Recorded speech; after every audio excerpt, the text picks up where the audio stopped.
Alright, sounds good. Hello everybody. I am SDiezal. Tonight I'll be doing Legend of Zelda: A Link to the Past, 100% no major glitches. If you are familiar with the regular no major glitches category, it is along the same rule set of glitches allowed within that, which is very, very minor. And on top of that, we'll be collecting every heart piece, every Y usable item. We will be skipping a few items, such as mid-tier items as the blue boomerang, the blue mail, the mid-tier shield, which is the magic shield, the red shield.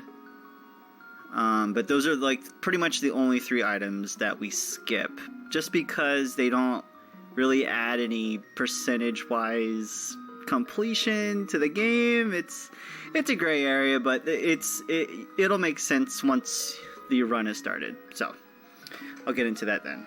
But we'll go ahead and count us down, and we'll get started. Countdown in 5, 4, 3, 2, 1, go.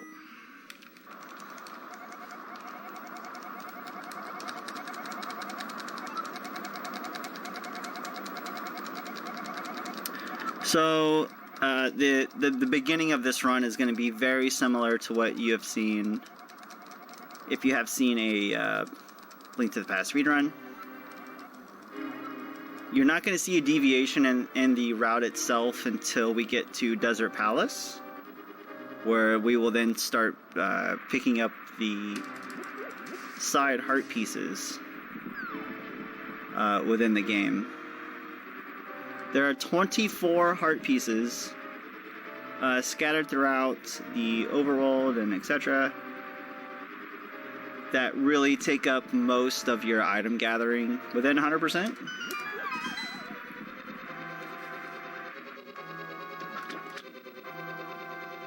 Talk to our uncle. Unfortunately, Uncle has suffered a fate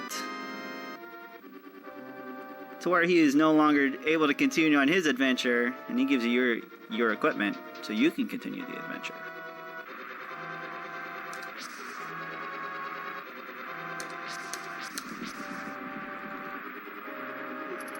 Yeah, beginning of the game is very straightforward, very linear. Head to the basement, get Zelda, head to the sanctuary, and be on your way. The only difference, like I said, being we do not collect the blue boomerang. There we go. Yes. Yeah, 4 characters max per file name. Yeah. You're used to the donation incentive file names. But for me, I'll make it as close as I can for the marathon that I'm speedrunning for. So, there you go. But yeah, 4 characters max on your file name. So right there, we want to move a little bit above that Green Knight so he doesn't see us coming. Charge up your sword prior to entering that room. He's dead. I like to do a double tap there to set up that soldier for an easy double spin to kill him and get the key. And that chest was the blue boomerang. Like I said, we are skipping it. And I'll explain later why we skipped it. Not a problem. Here we have the chain ball guard.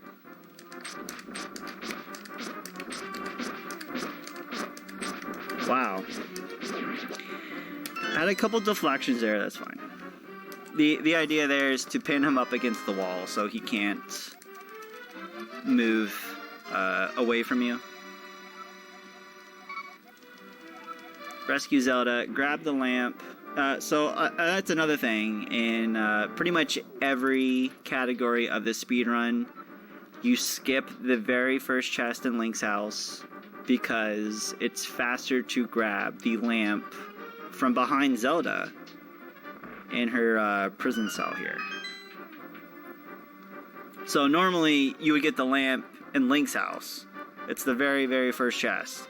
If you skip it, the lamp shows up in that chest right behind Zelda, because the game does not want you to miss out on the lamp, period. In fact, if you try to go to the sewer area that we're going to right now, which is pretty much the back of the castle here, you cannot continue forward without the lamp. It will not let you go forward. You'll try to push the little statue thing out of the way so you can go through, but it won't let you. It'll say, you need a lamp. But yeah, it's faster to grab it behind Zelda than it is to take the 5 or 6 steps that it takes to get it in Link's house. And that's why we do that.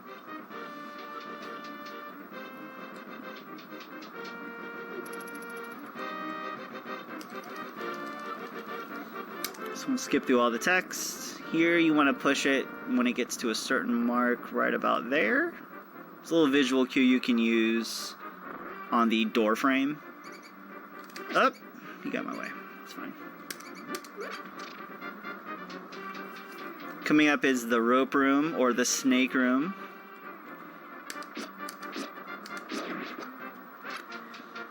They either get in your way or they don't. They are based completely on RNG. This set here and that one is a little static, little RNG to them, but the first two you will always have to at least knock the right one out of your way.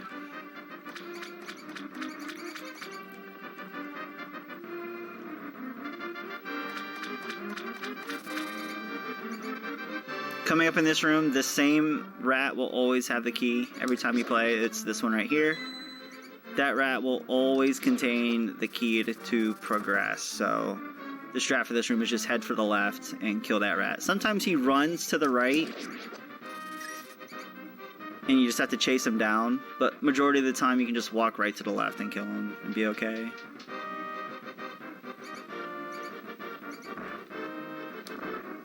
Hey, we got the cutscene, the text skip. Very nice. If you enter this room and hold right, you can actually skip a little dialogue box there.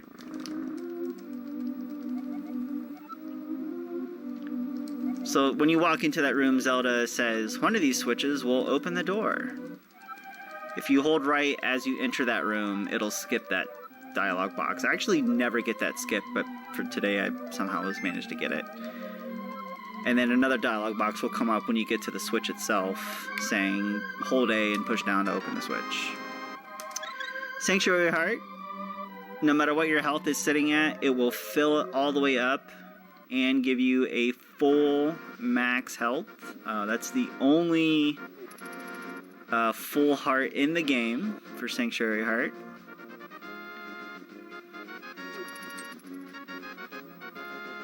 And definitely required for 100%. So after you do Sanctuary Escape, you're going to head straight to Eastern Palace. And I will go ahead and start explaining stair pumping. Stair pumping is a movement tech in Link to the Past where you mash left and right while walking up or down, well, mostly upstairs. And it will save you a few frames as you walk up. So right now I'm going to mash left and right up these stairs as these Octo Rocks get in my way. This guy, we're going to pass by him. I'm going to mash left and right as I walk up these stairs. And the next set, this is the most important stair set here to stair pump. Ooh, I messed it up. That's fine. Normally, if you walk up those stairs without pumping, you will run into that soldier unless you hit him with your sword, which takes time. But if you stair pump through the stairs, you can actually walk right past that guard without having to do anything at all. And all you have to do is just mash left and right as you're walking up. It's barely visible by the naked eye, but it does save you a couple frames. And in that case, it saves you an interaction with that blue soldier completely. You don't have to mess with him at all. In Eastern Palace, this is the first trick. And I messed it up. That's okay. The Stalfos room. There are 2 Stalfos in that room. If you kill them before they spawn, it will... There's 4 total. And if you kill the first 2, it will not allow the other 2 to spawn. And there's a certain path that you actually have to walk and take in order for that to work. And I just kind of messed it up. So it's okay.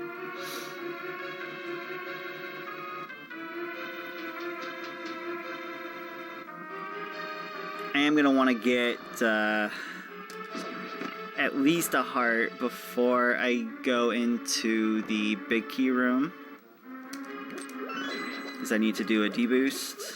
But we can grab the heart in that room, which looks like we're going to have to do. Yeah, that's fine. So in this room, you normally have to kill all the enemies so you can press the switch to get the big key. But what we like to do is do a deboost with the iframes to pass through these anti-fairies. But I don't have enough health to do it, so I have to get those 2 hearts there. And there we go. The easiest way to do it is be like right above it against the stairs. Hold down and just kind of mash the A button to pick up the pot. So that's your first deboost. On the second deboost, you want to be right above that switch so that Link steps on it and activates the big key chest. Normally, like I said, you have to kill all the enemies in that room for the anti-fairies to spread out so you can pick it up. There we go. So we get our bow. In this next room, we're going to kill the the Igor here. That Igor will always have your small key, so as long as you walk diagonally to the top right, you'll always get it. Same with this room, as long as you pick up the right pot and then the left pot, you'll always get those arrows, and that anti-fairy will never hit you.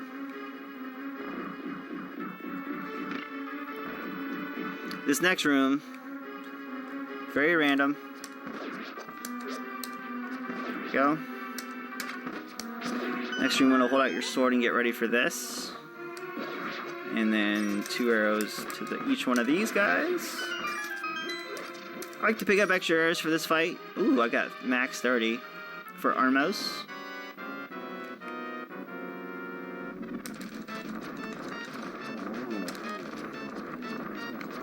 So as you can see, the Armos Knights move in a clockwise motion. You can actually use this to your advantage by getting positioned correctly to where when the Armos Knights move in that clockwise position, all you have to do is position your arrow shots so where they kind of like run into your path. The key to that fight is putting 2 arrows in the very last Armos Knight before it comes up to you, so that you only have to put 1 more arrow into it to kill it. Each one takes 3 arrows. If you set up that last one with 2 arrows already in it, you can kill it right away before it goes frantic. Flee! Thank you for bringing me the green pendant. Mr. Sahasrara is going to give us the speedy boots. One of the most necessary items for the speedrun. With the boots, we're going to go ahead and use them right away and go into the secret area behind him. We're going to grab these bombs and a free 100 rupees. We need those 100 rupees for Palace of Darkness later in the run, and the bombs we need for some heart pieces. It's dangerous alone. Take these boots. So with boots, we are allowed to do spin speed now. It is a glitch that is allowed and no major glitches, and it can only be performed in the Japanese version of the game, which is why you'll see a lot of speedrunners, pretty much 95% of everybody that speedruns this game uses the Japanese version of the game.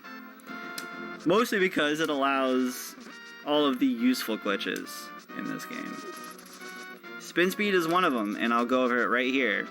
When you hold out your sword and charge it just like this, release it, and then within 1 frame tap the A button, you can enter a speed spin mode, like so. It basically allows you to walk as if you were dashing with the boots when you're not actually dashing. The way that it works is you set it up just like this. And when you're on steps and you leave those steps, it actually initiates your spin speed. Also, yes, we do use the Japanese version because of text. Without a doubt. Even if it wasn't for the glitches, you would be using the Japanese version because of the faster text. There's a lot of weird cutscenes in this game with a lot of dialogue that you have to mash through, and it's a lot faster just because of that. But yeah, spin speed, very, very useful glitch to use in No Major Glitches. One of the very few glitches that is allowed in this category. The No Major Glitches category is mostly catered to pretty much the average speedrunner that doesn't like to use a ton of glitches and just wants to speedrun the game somewhat intended, without breaking it too much. Again, nothing in this category is too heavily exploited within the definitions of a glitch, so what you'll be seeing is pretty much average stuff from a speedrunner.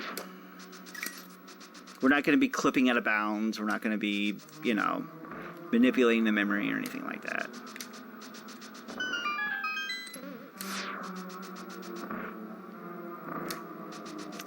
That is a very, very accurate description of this category. The Cadillac category. I like that a lot.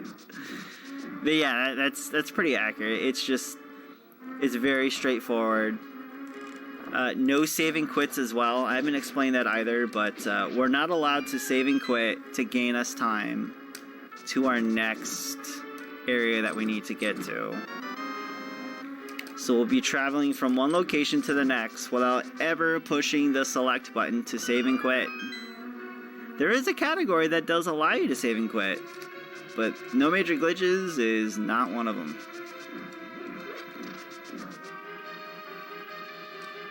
Yeah, the actual EG is...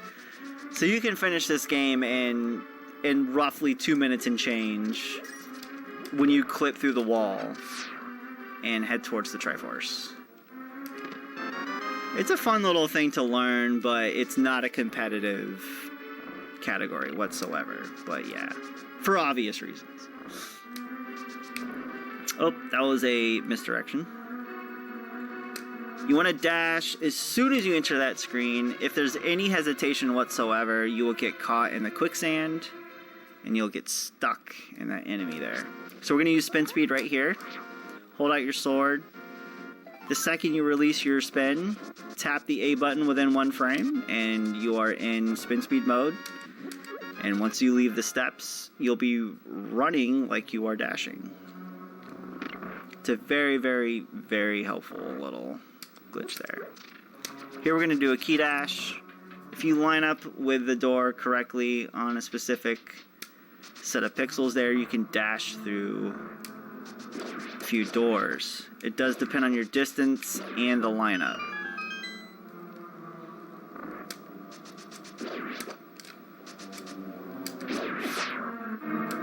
So we get B-most there. B-most again, that's kind of bad.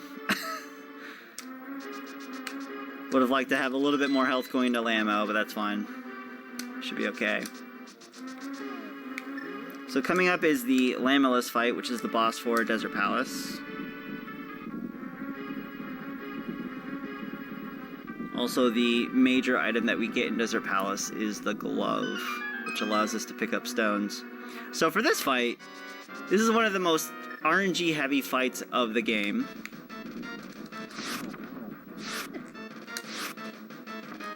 Each Lamulus takes approximately, well, just about 4 arrows to kill. We're getting a bad cycle here. Gotta be a little bit more careful. This is gonna be a very slow fight because I have to be very careful in this fight. The idea is pretty much to stick the Lamulus with arrows as they spawn out of the hole. And missed him there.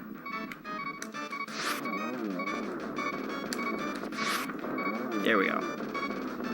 I had to take that way more careful than I wanted to, but that's okay. I went into the fight with lower health than I intended to. But each Lamos takes 4 arrows. If you can only get 3, it only takes about 2 or 3 fighter sword shots. And they go down. But the idea behind that fight is to shoot the arrows at them as they come out of the ground. That way there's less movement and more of a tighter gap to close those arrows in on them. You can only have 1 arrow shooting on the screen at a time. So the closer you are to the enemy that you're hitting, the faster it is to shoot arrows. That's our second heart piece. So the first one we got was on Desert Ledge. The second one here is in Agonist Cave.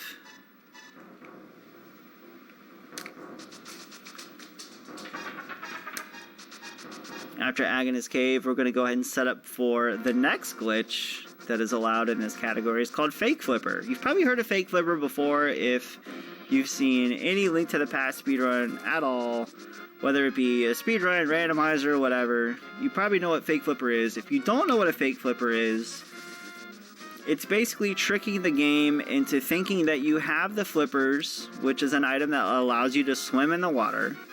Without them, you can't swim in the water. But basically, it's tricking the game into thinking that you have it. Let me try it again. We'll do it the old school way.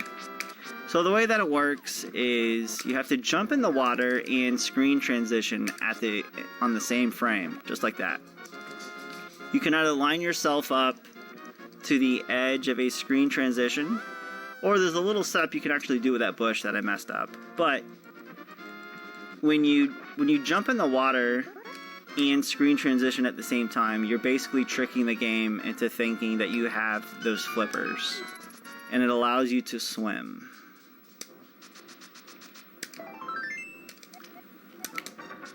I wasn't paying a lot of attention. That's okay, there's a lot of stuff going on. Especially in randomizer where there are a ton of different things going on. It's hard to tell what you're doing. But that's like pretty much the first basic major trick that you learn in this category and in regular no major glitches non 100% category. And that is also another trick that can only be performed on the Japanese version of the game. You cannot fake flipper in the US version.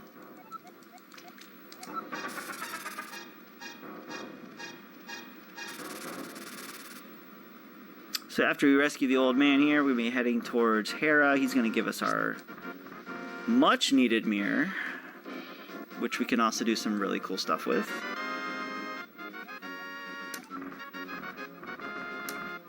Nope. Spin speed here.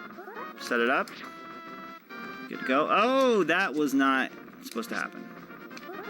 Hold on. There we go.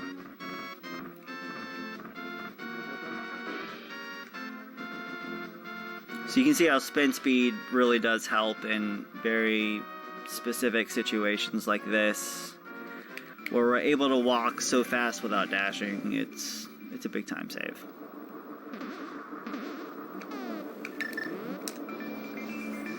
We're gonna grab our 4th heart piece, which gives us a heart piece and does fill up your health. So anytime you are filling a heart capsule there, by getting your 4th piece, it'll give you a health regen.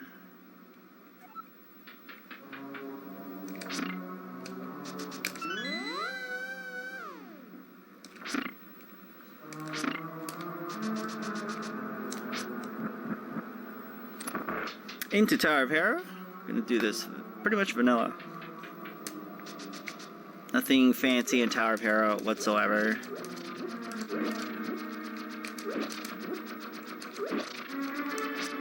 Probably should go over what we're going to run into after this dungeon. Or actually, we're gonna actually probably go over what we're gonna go into in this dungeon. In Tower of Hera, you're gonna be doing your first bomb jump. The bomb jumps in Link to the Past are very specific to each dungeon that you do them in. The one that we do in Hera is the easiest bomb jump possible. And that's pretty much laying down a bomb, bonking a wall, and then using your iframes after bonking to letting the bomb catapult you across gaps that you would, oh good lord, normally not be able to do. I don't know why I laid a bomb there. I thought I had the lamp out. Let's use the mirror here.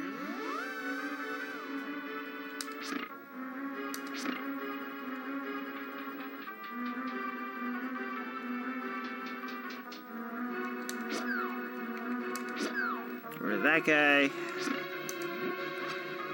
Get our extra bomb there. Hello. Supposed to knock him in the hole.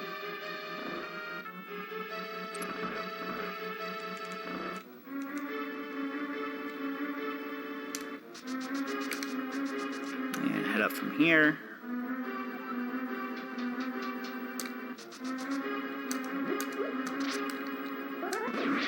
These mini Moldorns have random movement. They could be a super pain. But here's how we set it up. Do not fall in the hole. Set your bomb down. You're gonna bonk the wall there. And when you bonk off a wall like that, you have a small little window of iframes. You use that to your advantage by letting the bomb blast you across that gap.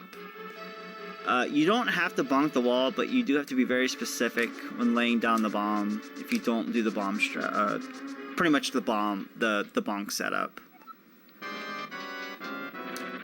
We'll be using that strat later on, actually a couple times in this run. I'll go over them later.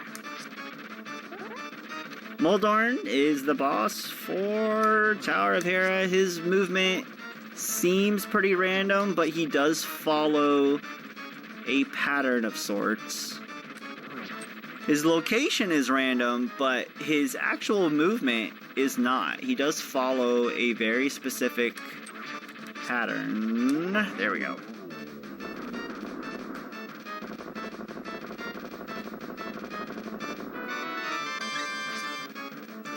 But as to where he will actually go on the screen is pretty random.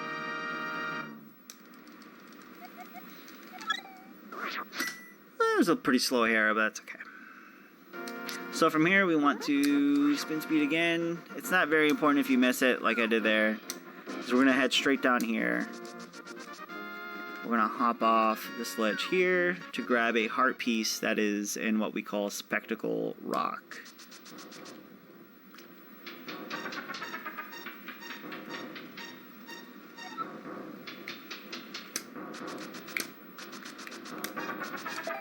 Grab that one and then head back.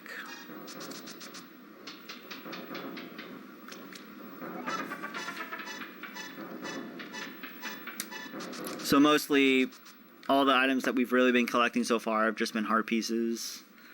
We'll eventually go out of our way to collect an actual usable item, but for the most part it's heart pieces that we have to go out of our way to really collect.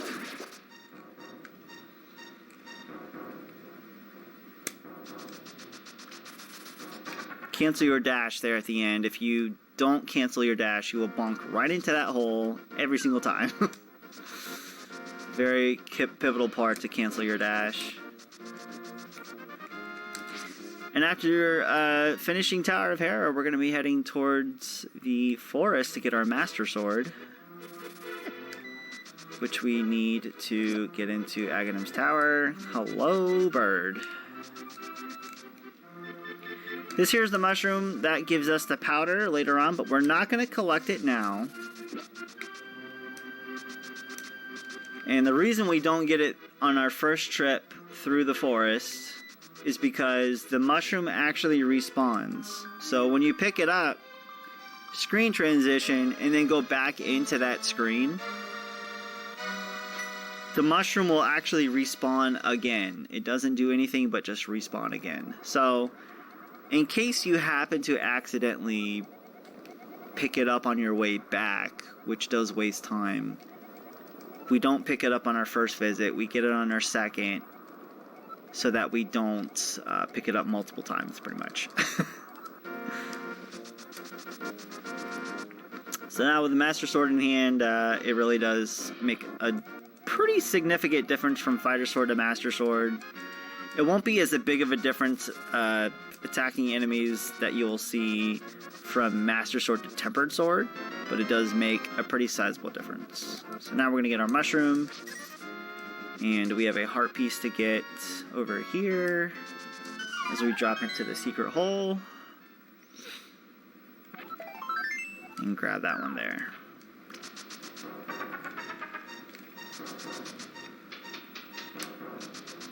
So now after we grab that one, we are pretty much done with Light World, and we're going to be heading towards Aghanim's Tower.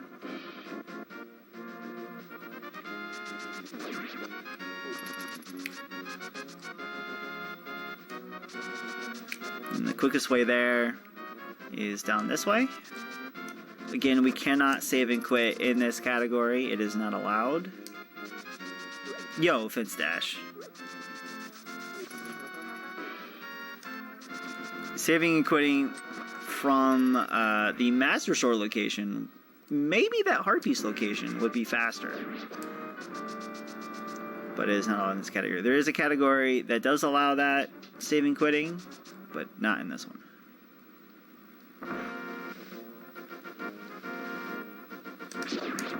And away we go. So, first room, well, second room really, in Hyrule Castle here. We are going to lure these guys towards us, release your Master Sword spin, and it'll kill them in one shot. Same for these guys. We're going to set up a key dash here. Pretty much just line yourself up, hug the bottom wall, and then dash forward towards the door. You get it every time. Easiest key dash in the game. This room, it's very important to not use sword beams or bonk. If you do, the blue soldiers will be aware of your presence. Sometimes they do anyways, like this guy and that guy. But the worst thing you can do here is bonk or use sword beams, because then they'll know exactly where you are. And they just become super annoying.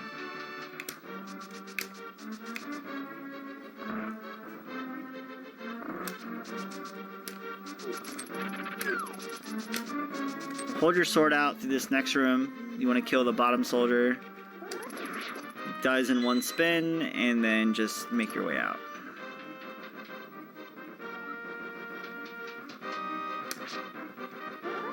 Somehow he didn't see me. I don't know how he didn't see me, but if you can pin these guys up against the wall and release your spin, it'll kill them in one shot. I don't know how he didn't see me. I'm going to lure these guys over to me.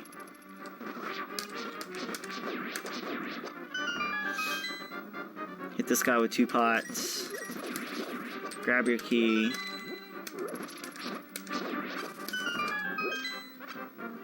And go. That room's actually a lot easier not in 100%, because by then you usually have the blue boomerang and you can grab the key with a boomerang and skip that second enemy.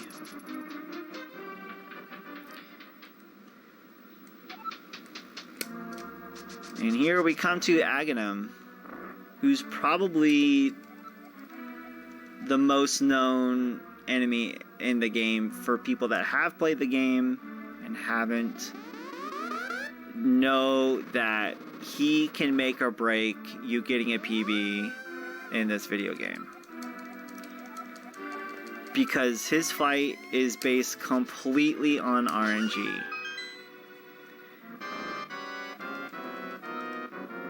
You can only attack Aghanim by reflecting these balls that he shoots at you. The first one is always a reflective ball. Every attack he does after that is a 50-50 chance of being able to reflect a ball attack at him, or he shoots these blue balls. We in the community call them blue balls, and when you're actually submitting your run on speedrun.com, you actually have a spot to input how many blue balls you got on Aghanim, because that is how much time he wastes on this speedrun. So far we've had 3 blue balls, and that is the average. We're at 4, so we're still kind of on average, a little bit above average. And now we're at 5, so now we're like way above average. And there's nothing you can do. There's nothing you can do about this. You just have to hope and pray that he shoots the reflective balls at you. That's 6? And that's 7. That is 8. This is not good. This is what we would call a run ender, a run killer.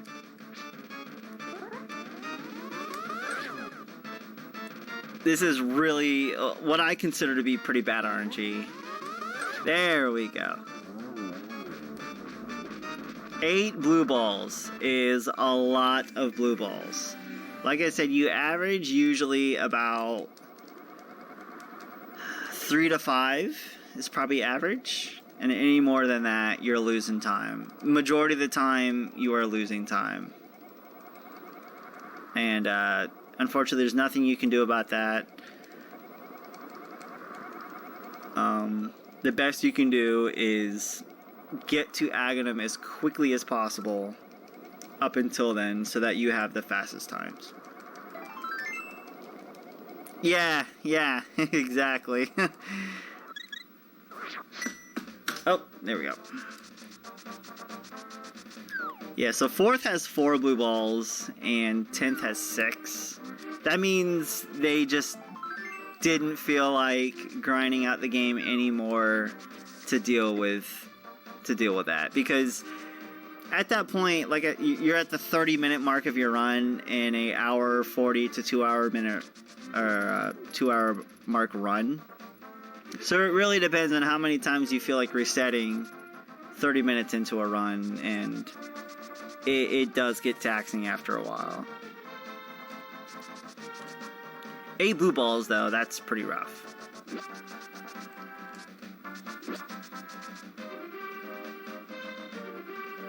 Alright, so first dungeon in Palace of Darkness, after we got the heart piece on the pyramid, we're adding to Palace of Darkness. And for this dungeon, you need at least 100 rupees, so that Kiki, well, 110. 10 rupees for Kiki to follow you, 100 rupees to open it up. Yeah, they're quite a ways down. Yeah, and that's pretty obvious as to why. Usually, if you get like 7 or more blue balls, you just reset. You pretty much just reset, because you can't PB at that point.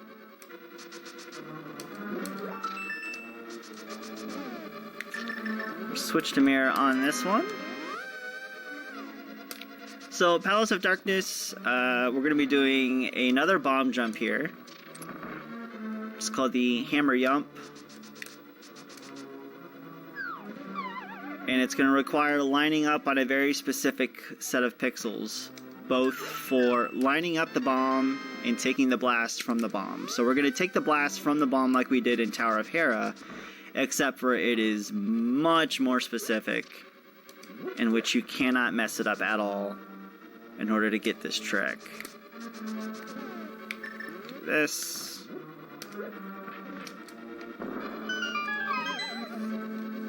And when we get there, I'll explain it a little bit more. So I basically use a visual cue of lining up Link properly on a pixel on the floor and on the wall. That is the best way to set up this next jump that I'm about to do. And I'll also be using pause buffer, so you're going to see me pause and unpause the game over and over to make sure that Link gets on the specific pixel that I need him to get on. Grab this key before we jump over.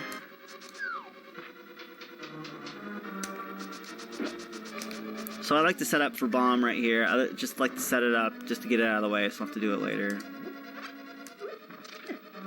I'm going to reset this room because I somehow missed that mini Helma. Let's try this again.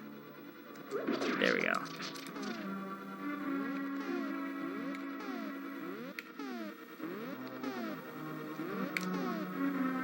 There we go. Lay the bomb down. We're going to do our second visual cue here. And one more pixel down I need to go. And there we go.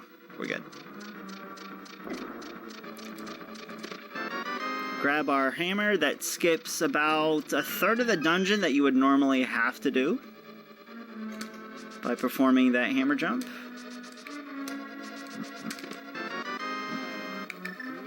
We call it a hammer jump, but it's basically another bomb jump. It's another version of the bomb jump that we did in Hera, but it's very, very, very, very specific. We're going to see another version of that bomb jump later in Ice Palace, and I'll go over how we do that later. Yeah, that way I use a visual cue of where Link is standing. That's the best way to do it. Let's grab the health here. Get rid of those. And go here. Also go over item dashing later when it's more relevant. It's not so relevant here. Here we're coming up on you're pretty much your first drink breather. You got a drink. You're running a very long game. This is a good time to take a sip.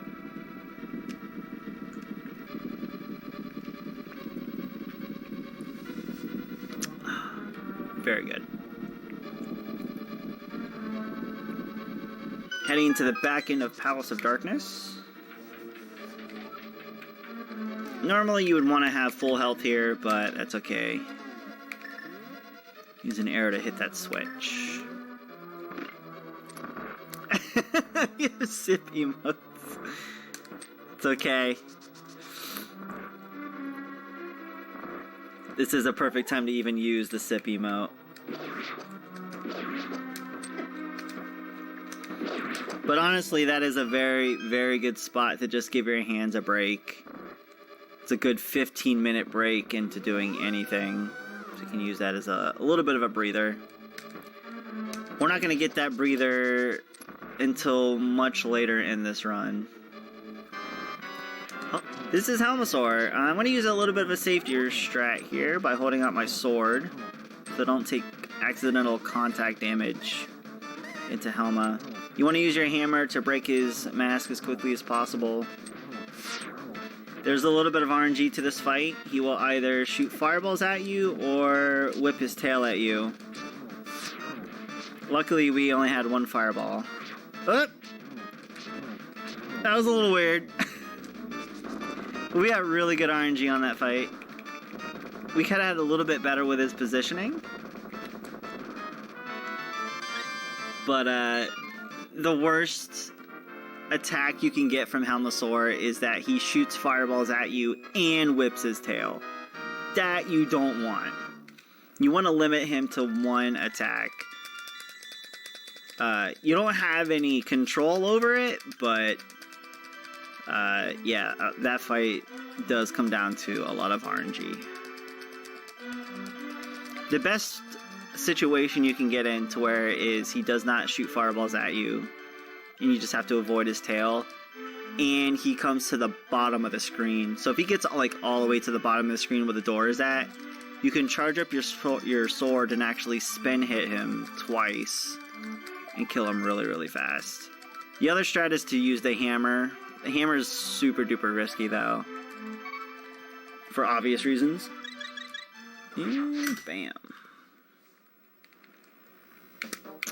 Alright, so after Palace of Darkness, we're going to be heading towards Thieves. But before we get to Thieves, we're going to be doing a couple item pickups, little errands along the way. Getting a few heart pieces. We're going to get the flute. We're going to get the powder. We're going to get a bottle. We're going to get the net. We're going to get a whole bunch of stuff. And more importantly, we're going to be doing the 2 heaviest aspects of RNG that you have to deal with within this speed run.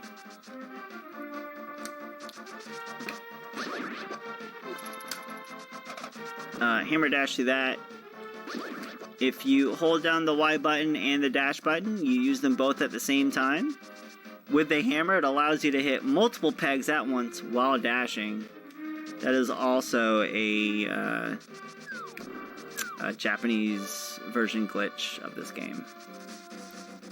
Very, very useful. So we're going to grab the shovel from Tree Boy.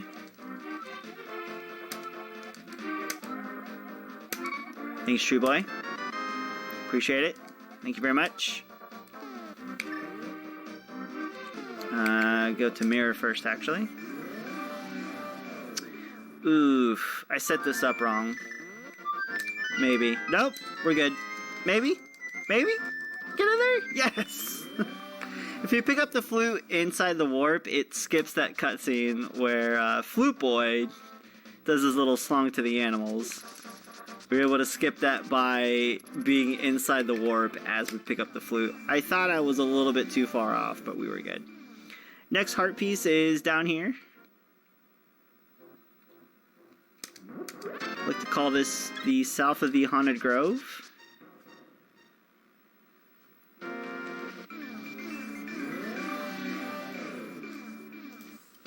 After South of the Haunted Grove, we're going to be doing the Dig Game. The Dig Game is a mini game. Oh wait, I actually have to go back. I forgot something. Before we do Dig Game, I need rupees. This is a very, very commonly missed cave, just because it's a little bit off the beaten path. But if you've played other Zeldas, this cave will become a little bit familiar. Oh, I threw that a little bit too soon. So normally we hit this up before we go to get the flute, but I forgot. This guy here gives you just a whopping 300 rupees for literally no reason. Because it's a secret to everyone, I guess. I don't know. But those 300 rupees come into play big time.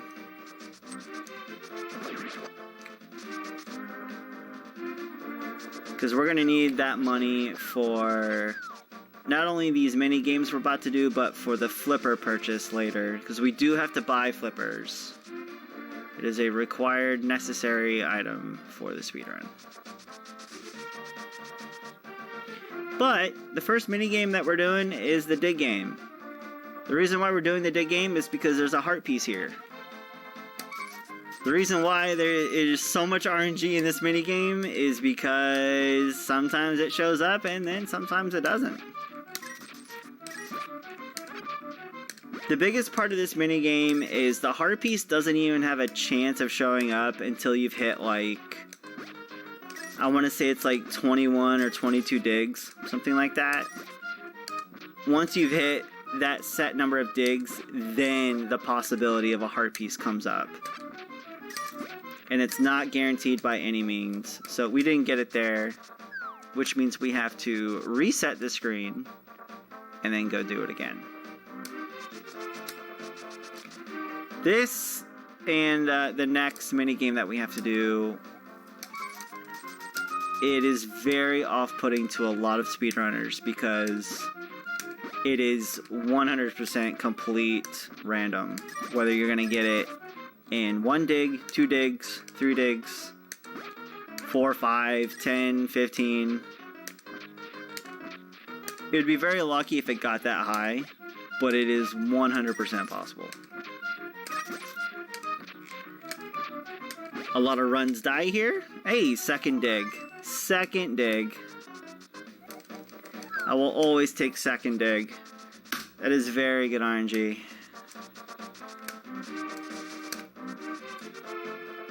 Next heart piece is going to be grabbed over here. It normally does not go that quick, so we got very lucky with that. You average about maybe 4 or 5 dead games until you get your heart piece. This next heart piece is the race game. This is something that you can normally get before you go to Dark World and Light World, but it's actually faster to get it now. Just mirror into the Light World there, grab that heart piece, and you're on your way.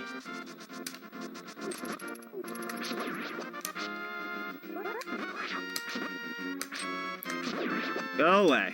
Thank you. After that heart piece, we're gonna head up here. Grab our first bottle.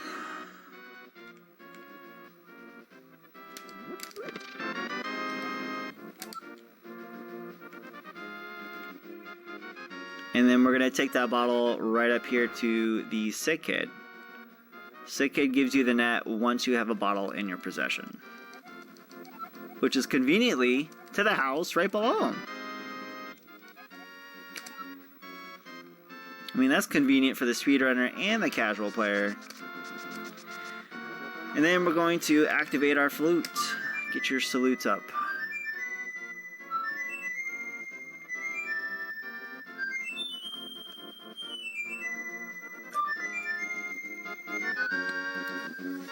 That's also a good drink break right there.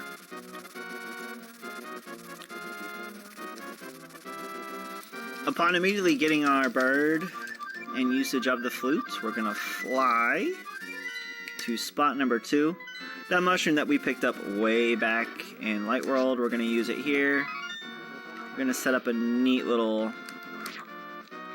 spin speed there. Because of those small little steps leading up to the hut, we can use that for spin speed. And grab our powder. I like to switch to flute right about here.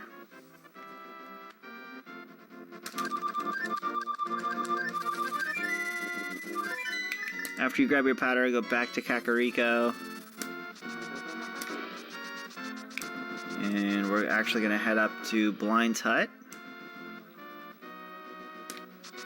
There's a heart piece to collect in here.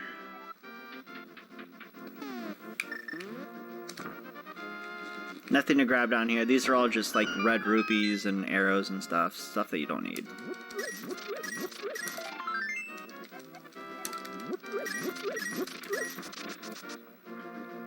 And grab a heart piece there.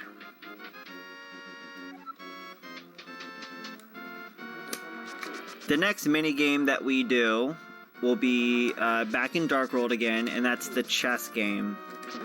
Chess game is similar to the digging game, in which you can randomly get, I'm gonna grab bombs here, a heart piece from picking 2 random chests within the hut. Grab a heart piece there. I like to grab these just in case. Those are an easy 20 or 60 rupees to get. Because the chess game, you do have to pay to do that. We'll see it up here. So the chess game is you pick 2 random chests in the hut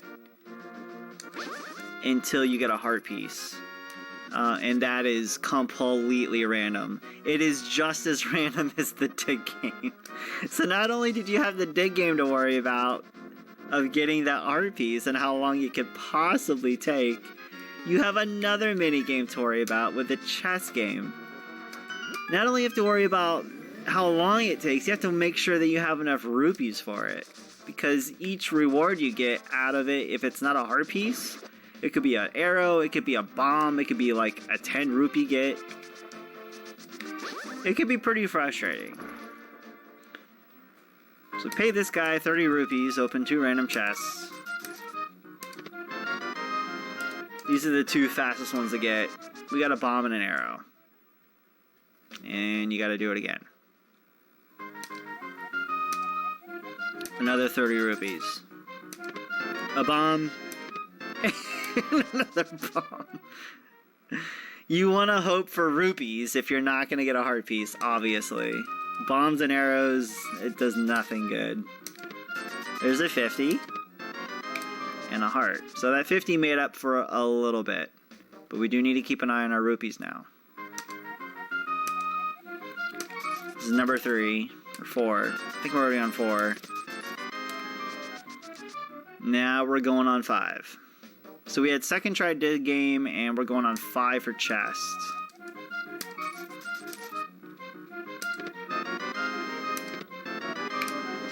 Going on 6 for chest.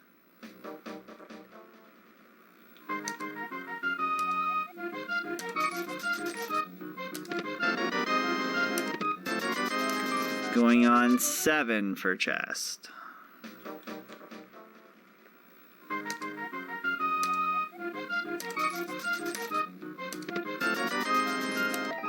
There it is. 7 chested game. Or chess game. Not terrible, but not great. So that boomerang that we skipped earlier. This chest here, actually let me go ahead and split there. It becomes a red meringue. Normally this is a 300 rupee chest. But when you skip the boomerang way back at the beginning of the run, that chest becomes the red meringue because the game really wants you to have the boomerang. And that is the main reason why we do not pick up the boomerang in Escape at the beginning of the game, because it's a lot faster to get the red meringue from that chest. Oh, I'm going the wrong way. Wait, no, I was going the right way. Than it does normally to get the red boomerang.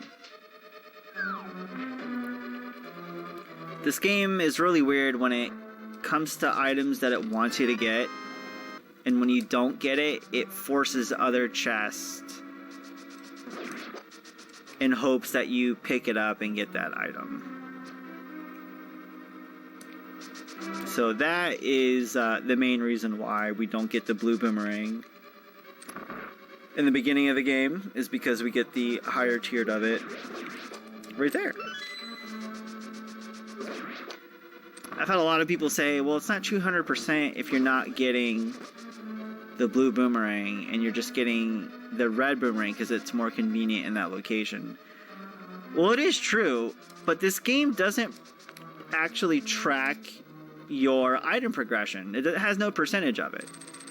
Whether you get, you know, all the items or none of it, there's actually nothing that tracks your percentage. The only thing it does track is your heart pieces and your max arrows and bombs, but for the most part it's the hearts, and that's pretty much it. So within the lines of 100%, it still kind of does fall there.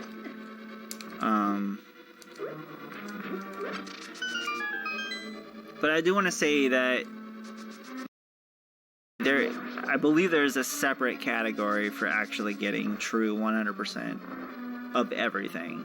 That includes maps and all maps and compasses in this speedrun.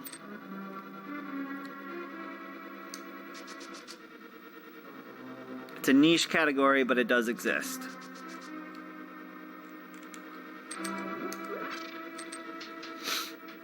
Alright. So thieves, you just need to bomb that wall. Or, I'm sorry, bomb the floor. And the room above the boss room. Here we're just going to be heading in and out. We need to get our Titan's vent. Grab the small key there. And get the hell out of here.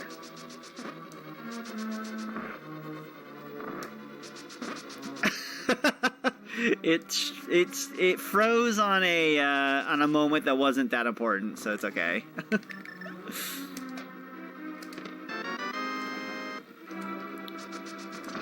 So get our Titan's glove and head the heck out of here.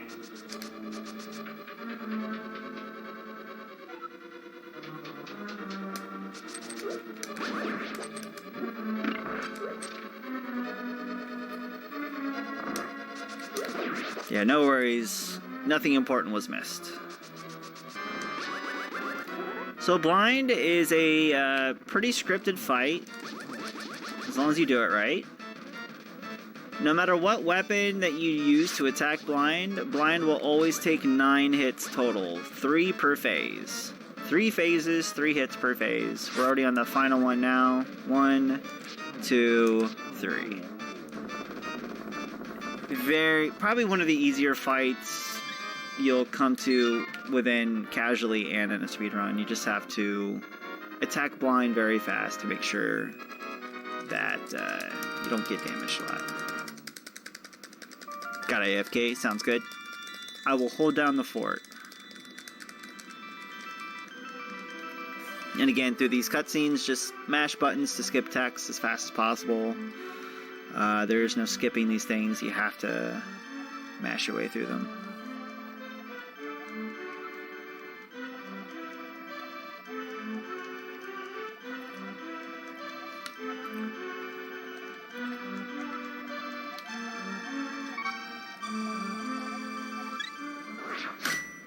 Alright. So before we head to the right, we actually only need, well, yeah, we are going to need to grab this. This is another 300 rupee chest. Bam! Right there. Free money. We're going to need that later. So now we want to head south. And we're going to grab our frog friend so that we can get a better sword. Use save states a lot. That's accurate. I want to say, not the first time I played this, because I played this way before emulators were a thing. But I think when I got into my older years and emulators were a thing, I also had to use save states, because this game casually is a little difficult. There are some very difficult areas that kind of just spring up on you, like out of nowhere in this game.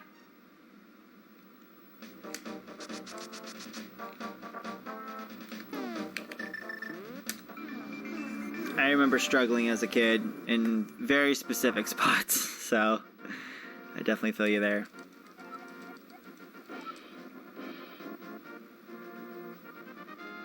So once you return them, you go back in, get your tempered sword fixed up, blah, blah, blah, blah, blah.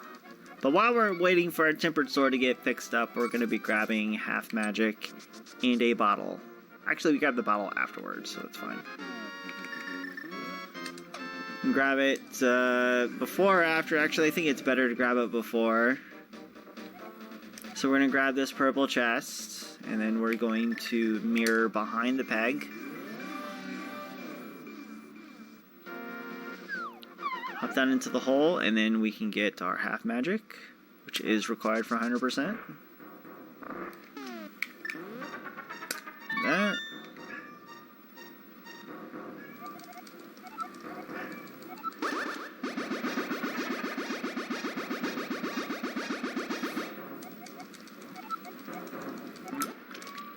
Go back and get our purple chest. Bam. You cannot run with this chest when it is following you. If you push the A button, it will leave the chest in whatever spot that you are at. Oh, and then you gotta leave the chest outside. There you go. Get your tempered sword, go back, pick this chest back up, and then we're gonna turn it in right away.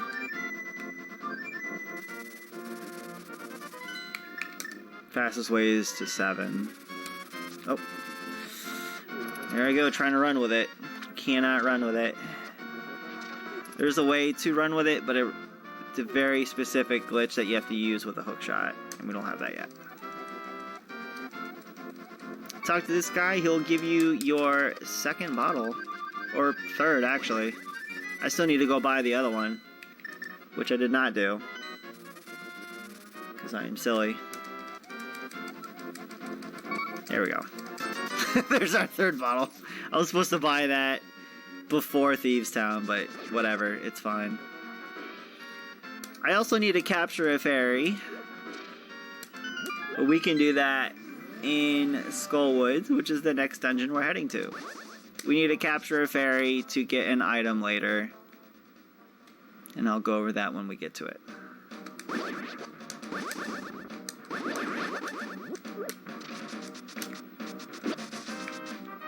Skullwoods, there's a lot of area that you can skip. It's a very straightforward dungeon to get to the big key and then to the major item, which is the fire rod. So we want to head to the second area where the big key is. Get rid of these guys. Just makes this room a lot easier. Go.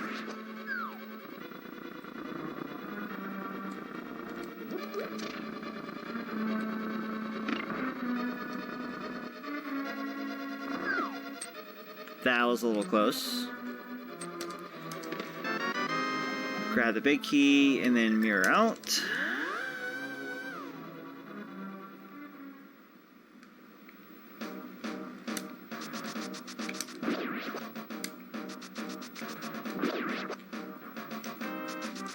And go back to the first door.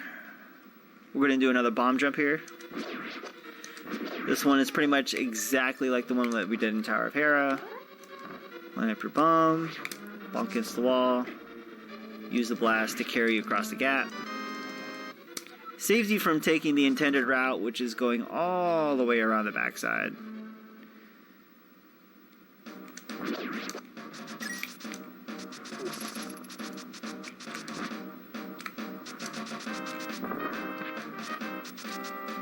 And we're going to head in from here. So back into this screen. From here, you just want to head straight to the boss. I do want to grab... Oh, crap. That key there.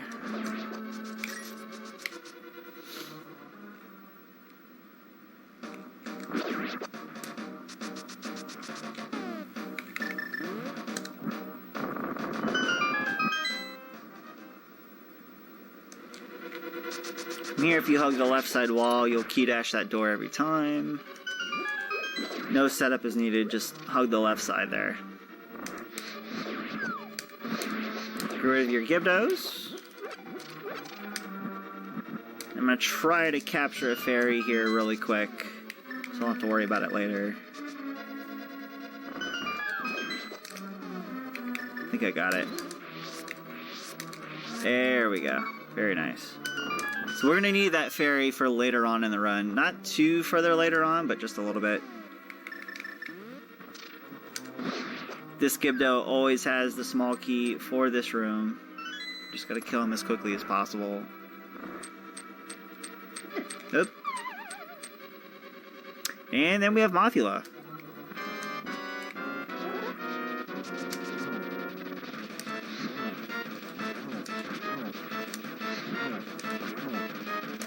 And Mothula's dead. Mothula is one of the main reasons why we get the Tempered Sword so early, is because it makes this fight much faster. Mothula needs about 4 hits with the Tempered Sword to kill it.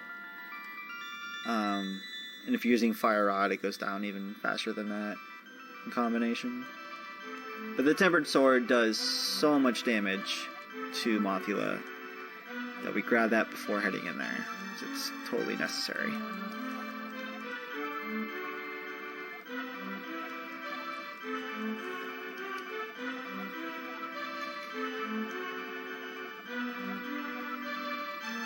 So coming up after Skullwoods, we're going to grab a few more items that we need for the run. We're grabbing a medallion that we're going to need for Meyer. Actually, the one that we grab here is for Turtle Rock. Let me go back up. We're grabbing a medallion that we're going to need for Turtle Rock, and we're going to be purchasing our flippers.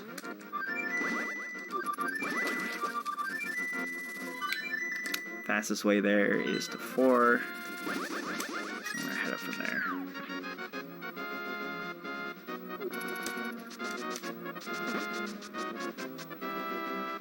This turns into a Dark World portal when you have defeated Aghanim, so we're going to use that to our advantage here.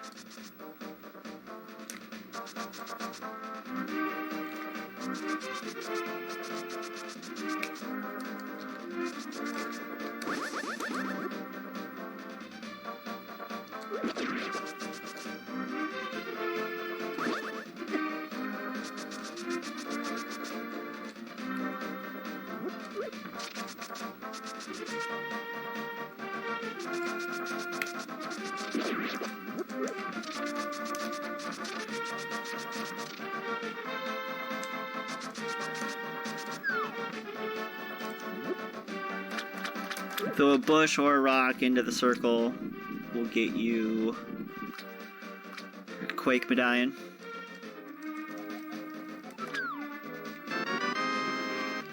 Second you grab it, let me go to Light World. And as long as you have 500 rupees in hand, you are good to buy your flippers.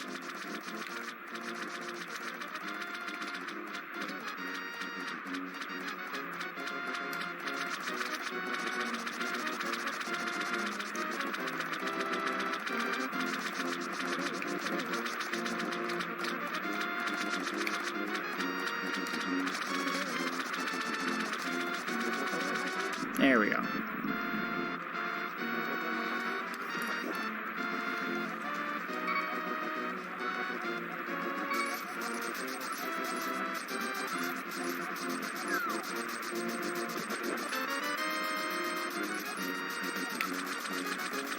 Now, with flippers in hand, before you leave this area, do not forget about... There's a heart piece over here. Bam! That one's easy to forget.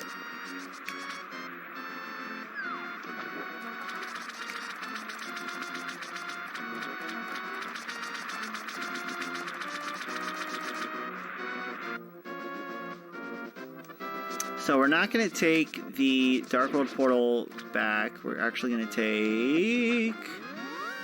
Or fly. We're going to take this whirlpool that takes us right to Ice Palace, which is the next dungeon on our list of things to do.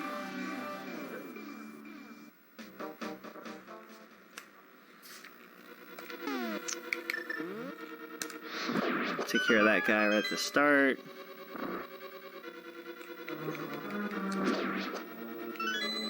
So in Ice Palace, we're going to be doing another bomb jump. This is a little bit more specific bomb jump that we've been doing in Tower of Hera and Skull Woods, but not as intricate as the Palace of Darkness bomb jump that we used to get the hammer. It'll be a little bit easier than that and a little bit harder than the Hera and Skull Woods bomb jump. But it does pretty much use the same setup and cues as we used in Pod. We're going to be lining up with a very specific pixel on the floor to set up the bomb, and another pixel to get blasted by the bomb.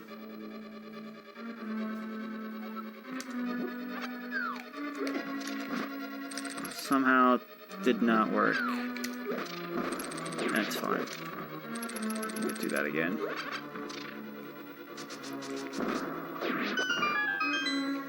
And we're going to be using that bomb jump here to skip a set of pegs that would be otherwise blocking our way.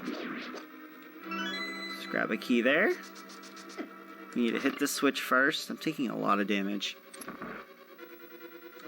And here's where we want to set it up with a specific pixel on the ground and a specific pixel lining it up.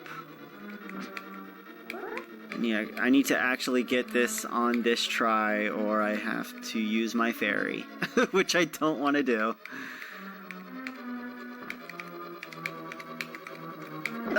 Crap. So, I need to use the fairy. That's okay. We can get another fairy. Actually, in this dungeon, we can get another fairy. So using the bomb jump takes away your life. There we go. Every time you use it. So if you miss the bomb jump multiple times, you are pretty much taking away all of your life. So you want to get it first try.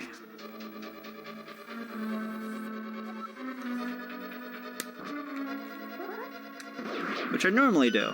Pretty consistent at that, just messed it up too many times. So do need to remember to get another fairy in this dungeon. But doing that bomb jump allows you to skip like damn near half of this dungeon that is intended. Is it wants you to circle around the entire dungeon to hit a switch so that these pegs are down, so you can push this switch down.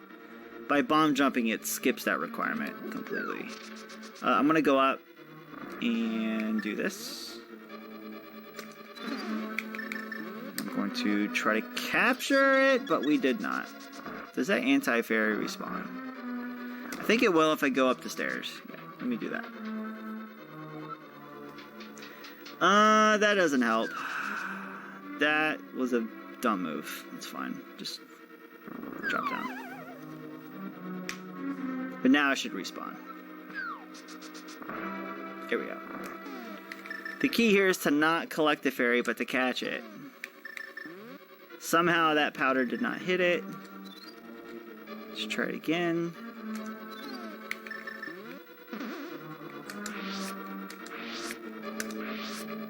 There we go. My fairy catching skills are not so good.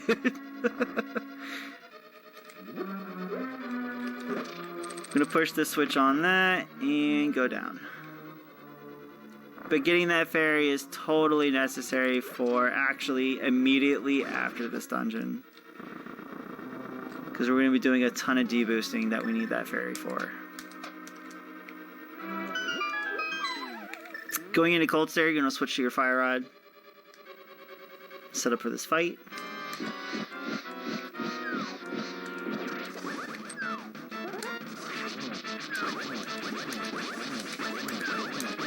Wow, good fight.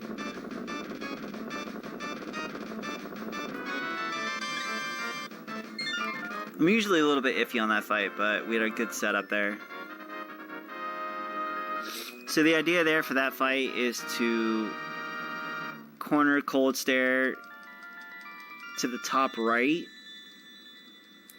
And you can set that up by releasing your spin the second that Cold Stare, the hitbox becomes hittable. And there's a specific timing setup for that I used. And when you do that, it pits him into the corner, and then you can hit all three at the same time. And with a Tempered Sword, it only takes a couple shots and he's down. So that setup's super consistent. We killed him super quick, and we're good to go.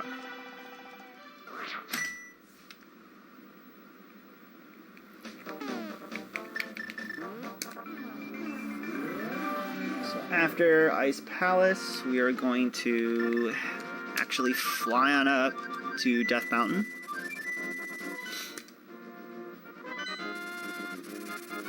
We're going to get 2 items up here. Oh, I just got dead rocked. No, I did not. I was able to pass through them.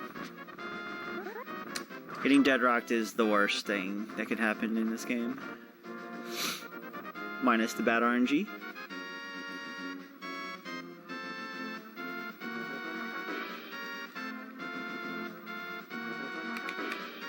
Here we go.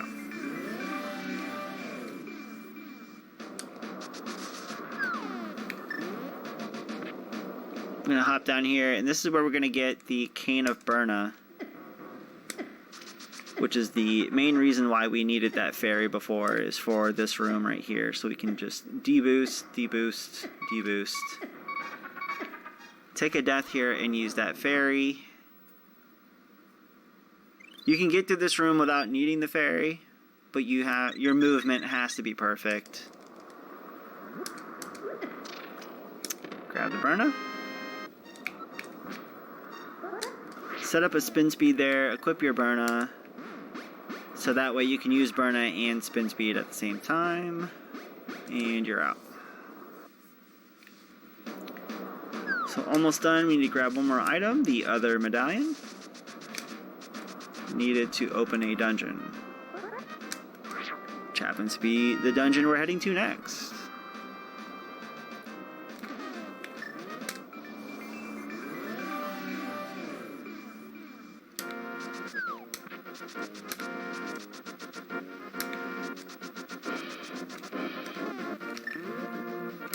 Medora.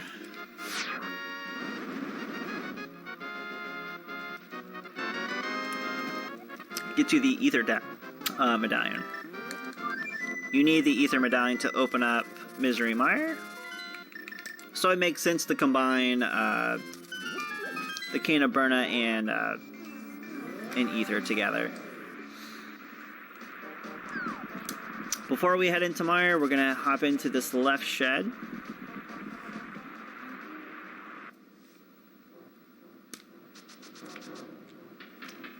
I'm going to grab the left chest for a heart piece, which makes a full one.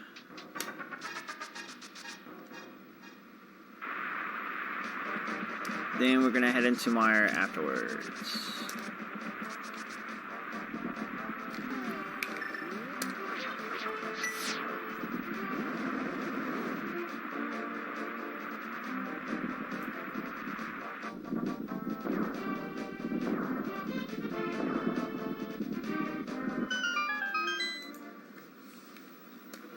Into Mire we go, full hearts, very good. We need that for a strat coming up here. Upcoming is what we call Mire 2. This is a really fun room to do, if you get it right.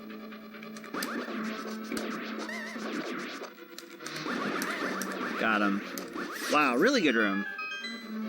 So those whiz robes, they spawn in and despawn at a set time. You can clear that room immediately by doing the strat that I just did. And we nailed it, so it was really good.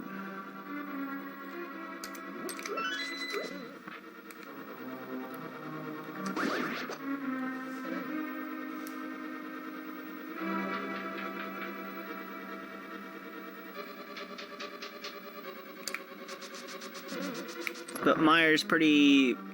in fact, it's identical to the non-100% route that you take in this dungeon for the other category. The object here is to get to the big key as quickly as possible, so you don't need to enter any of these side rooms. There's a lot of side rooms in this dungeon that you don't need to touch at all.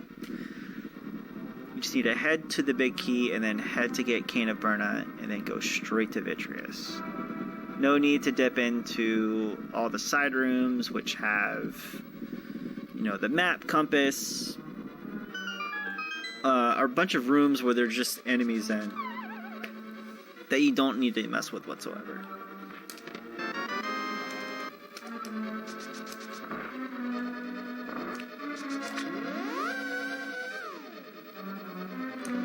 Oh!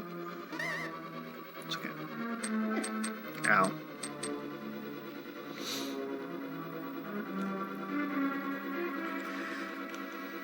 Fear of dying pretty much is like gone from the rest of this run. Once you get consistent enough at this point in the run, your health should never get low enough to where you have to worry about dying. Because for the most part, the amount of health that you have is enough to survive even the worst situations in this run. Ooh, I forgot to hit a switch. That's okay. I forgot to hit that switch. The most time loss you're gonna get is mistakes like that. It's forgetting to hit switches or forgetting to get a key somewhere. A lot of times it's just remembering where to go. And 100%, you have every item and heart piece at your disposal, so it makes most of the end game non-trivial. I would say difficult-wise. Speed-wise, it can still be very hard. You have to optimize your movement pretty much everywhere. But as far as fear of dying to an enemy, it really does go away at this point in the run. There's nothing left in the run too much that can just wipe you out completely. Trinex maybe, but you would have to really mess up the Trinex fight in order for that to happen.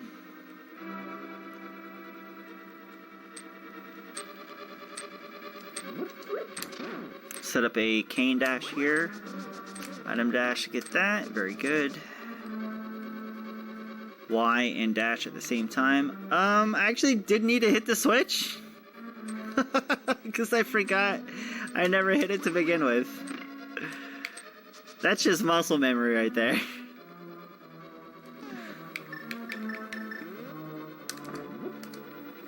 That was bad. Another common mistake right here is running out of bombs for this wall. Once you get into this area, there are no bombs to get. You'd have to backtrack all the way to pretty much the beginning area of this dungeon to get bombs. So definitely don't want to run out. I'm going to set up for a heal here before Vitreous. It's coming up as a very simple fight, especially for 100%. It's really easy. I'll go over it after the fight's done.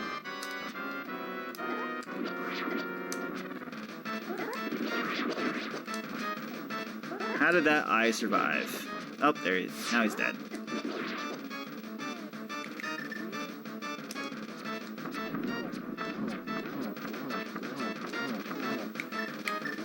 One more. There we go.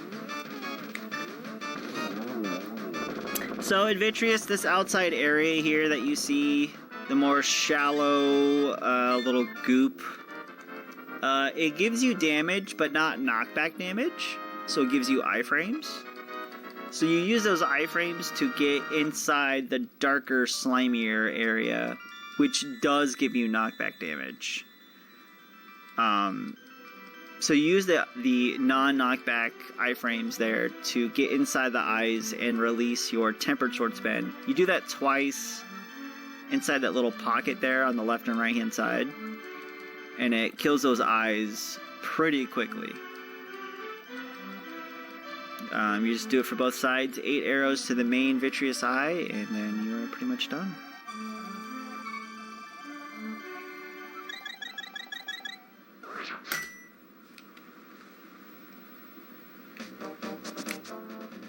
So after Meyer defeating Vitreous, we have a heart piece to get over here. Make your way to the top, and we're gonna mirror right about there.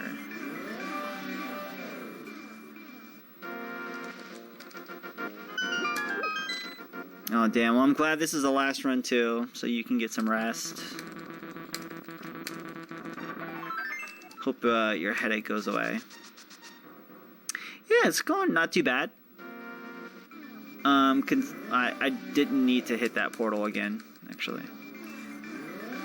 We've had, along with my Mario 3 run last night, which was plagued with bad RNG, we're getting somewhat bad RNG in this run too. But it's nothing too brutal. It's not the worst RNG. So this run, in my eyes, is not going bad at all. Coming up next is Swamp Palace. But before we do Swamp, we are going to go ahead and grab another side item. This item we don't use at all in this run. There's a minor occurrence where you use the cape. There's a minor occurrence where you use Cane of Burna. We're going to be grabbing the Bombos medallion, and there is no requirement whatsoever to use this. It is just a really awesome item to use casually. Because it destroys everything on screen whenever you use it. It is by far the best casual item to use if you have the magic for it. This good old Bombos medallion. See, with Quake and Ether, they open up dungeons. They open up progression. Bombos' existence is just to destroy everything on the screen. And it's pretty awesome. It's awesome. I like it. I just wish it had some use in this category, which it does not. We're going to put the mirror spawn out here because we have to get a heart piece after draining the swamp here. Fun fact, also while pushing a block in a non-dungeon room while using the mirror will make that block disappear. So I'm going to do it again for the left side, for example. I'm going to just mash the Y button. It makes the block disappear. I believe that can be done in the US version of the game as well. I don't think that's exclusive to the Japanese version.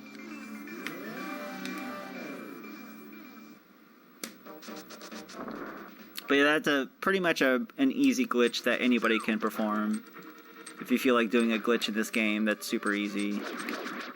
Push a block while having the mirror equipped and press the Y button and it'll make it disappear. It's pretty cool.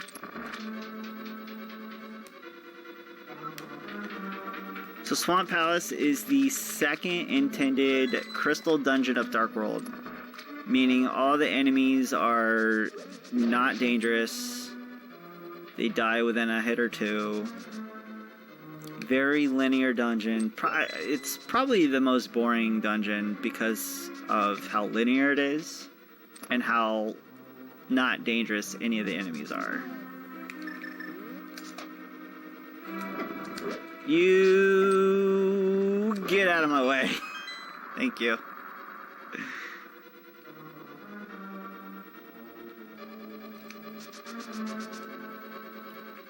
But I like to call this the breather dungeon. In No Major Glitches, when you get to Swamp Palace, especially in the non-100% category, this is a dungeon that is very easy to get through. It's all execution based. You don't have to worry about dodging a lot of enemies and taking a ton of damage. So you can usually use this dungeon as a mental breather, just to kind of like recollect yourself. If you're on PB pace, you like this is the moment in the run where like, okay, this is what I need to do to close out this run with a PB. You know, stay focused. This is the breather dungeon. Because everything after this dungeon is when it goes full force, 100%. You need to be playing on your A game.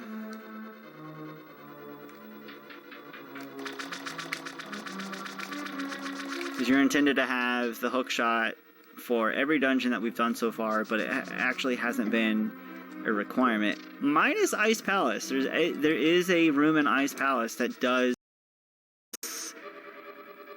that is intended for the hook shot. But because we bomb jump in Ice Palace, it removes that requirement and allows us to come to Swamp Palace at this point in the run. I sure hope I hit that switch when I left that room. I think I did. Yes, I did. Alright, cool. If I didn't, those pegs would be up and I wouldn't be able to progress. The other difference between any percent, no major glitches, and 100% is we do Swamp Palace before Mire in any percent. Because it's a little bit faster. Mostly because of the location in which we go get some side items here. But I'll go over that in a minute. Hookshot Get, one of the best items in the game.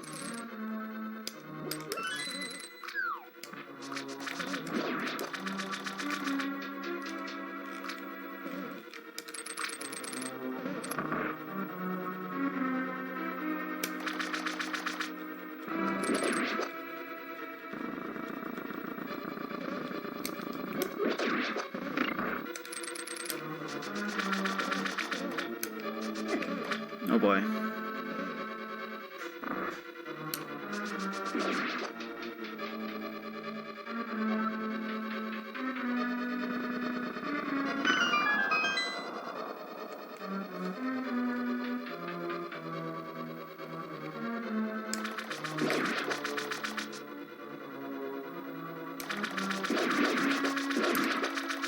So coming up is Argus, the boss for Swamp Palace. He is a giant blob in the middle that swings around the puffballs. In which the Tempered Sword, that's another reason why we save this dungeon for one of the last ones we do after we get Tempered Sword. Tempered Sword kills the puffballs in 1 hit. Master Sword takes 2, so it's a lot faster to do this boss with Tempered Sword.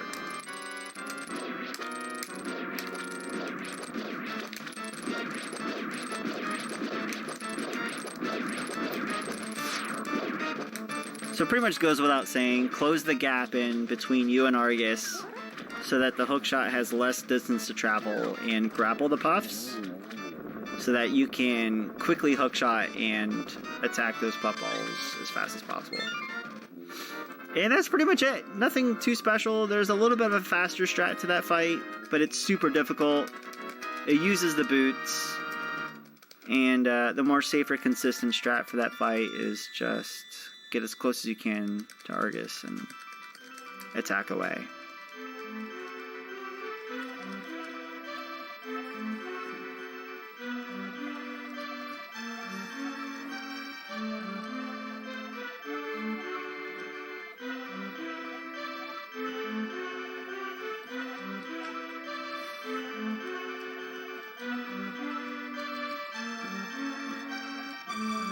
Also, this is the longest crystal cutscene in the game, even longer than the one that Zelda gives you.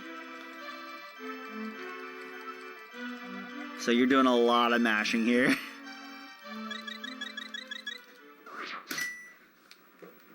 Hey, it saved some time on that split. Not bad.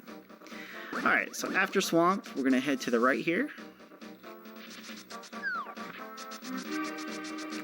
Actually, no, I'm messing up my route a little bit. I'm sorry. Oh, wait, no. No, I was right. No, we do head this way. I'm getting confused with any percent and hundo. I apologize. So we're going to go this way, hop into the water. There's a heart piece up here that we get.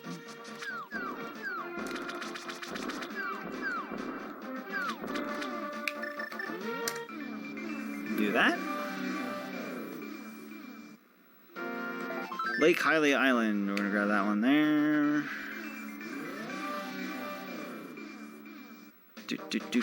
Do. And then get ready for actually another mirror here. So I'm gonna run to the right hand side here, get up this ladder, spin speed. And then we're gonna get our 4th and final bottle. But Lord and Savior bridge guy. He lives under the bridge, and he gives you a bottle. And that's all he does, but he's very important. Most pivotal character in the Zelda series is this guy right here that gives you this bottle. Sir Bridge Guy. So after that, we go back into the Dark World. I'm going to shoot up here real quick. Actually, don't want to spin speed there. That's going to waste time. Item dash through the pegs. Run to the left.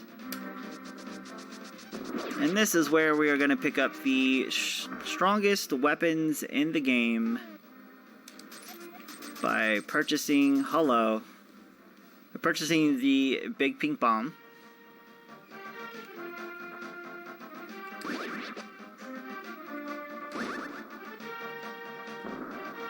Up. That's okay. And heading back to the pyramid to get our silver and gold sword, which is the strongest equipment in the game, which makes things faster, but is required for 100%. You can grab these 2 items in any percent, and I know like some high-tiered runners that actually do go out of their way to grab silver and gold sword. And top 10 runners at that. So it's not like it takes this much time to go get these 2. Optimally, it's not faster to grab it. But you can still get a really, really, really good time in any percent by stopping into the pyramid and grabbing silver arrows and gold sword. fact, I think I've seen 127s and any percent getting butter and silver arrows, which is only 5 minutes slower than world record. So take that with a grain of salt, however you want. With the proper execution, you can grab these two very powerful items and still get a top tier time and just basic any percent speedrun of this game, not hundo. So before I forget, I'm gonna head up here, grab Ice Rod. Actually, would have been faster for me to grab Ice Rod last, but I did not want to forget about it because this is a very easily forgettable item. You only use Ice Rod once in this game, and that's for Trinex. Well, at least required for progression in this game. You use this Ice Rod once, and that is it.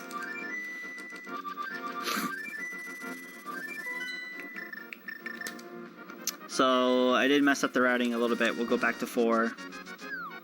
We're gonna lose like maybe 10 seconds at most. Whatever the travel time is from here, from Link's house to this portal. Dash to the right. Hello? How dare you? Straight up. And this is pretty much the cleanup area. We're going to be getting the last remaining heart pieces. And the last remaining items, which is, at this point, just the cape of, well, just the cape. I don't know if it's a cape of anything, actually. I think it's just called cape. The other item was Ice Rod, and now, there you go. So that should give us a full menu when we open up the start menu here.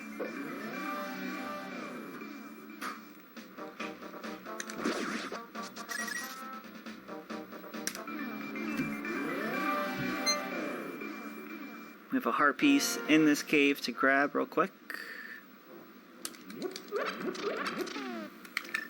And sure enough, we have all our items on the Y screen.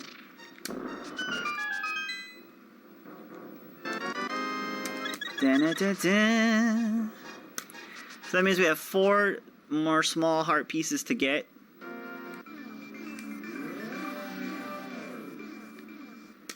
And then we're gonna get another full heart piece from the Turtle Rock Trinex, and that'll complete our heart set there. So we're gonna grab 2 here. We're gonna grab a heart piece from what we call Bumper Cave.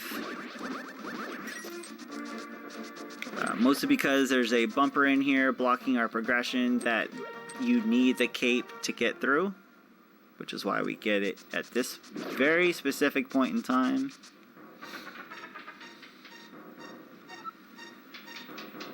You can either hug the wall here and cross the gap, or just hookshot across. It's faster and safer to hookshot across.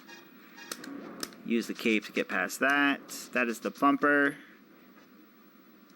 giving its name Bumper Cave.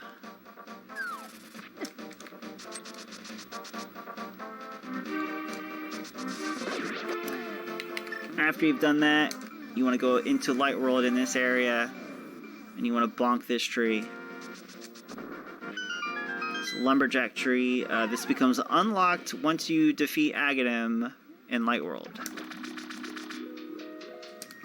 And inside this tree is a heart piece.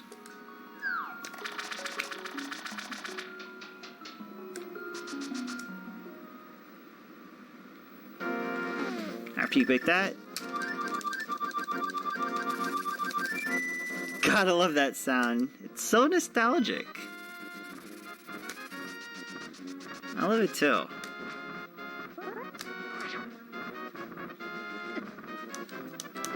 Oh boy. I was in spin speed and couldn't swing my sword, so I had to cancel it. You call those cabbages? those falling rocks, as they just look like big giant cabbages falling down from the mountain, destroying you.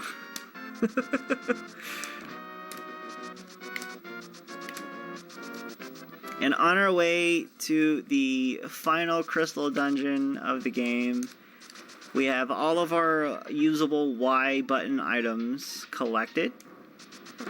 And we are only missing 2 heart pieces to collect, which we'll find one in Turtle Rock and the other right there on that little island. We get that after this dungeon though. And that will max out our heart pieces required for 100%.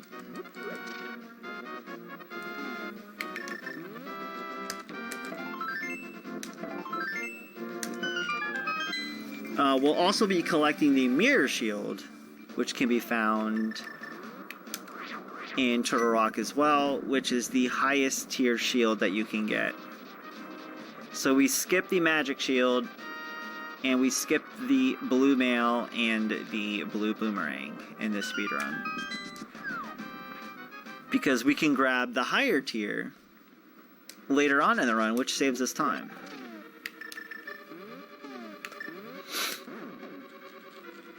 Normally, to get the red boomerang and the red magic shield, you have to go into the waterfall by Zora, where you buy the flippers, and you toss them in just like you do the sword and arrow for silver arrows and gold sword. Same concept, different waterfall. But it's faster to do it this way, so this is why we do this way in the speedrun. I like to use cape here. Cape or Burna is good here.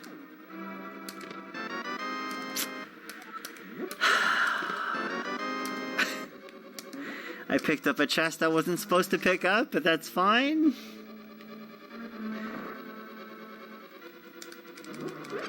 Blame it on all my years of doing randomizer, which has warped my muscle memory completely.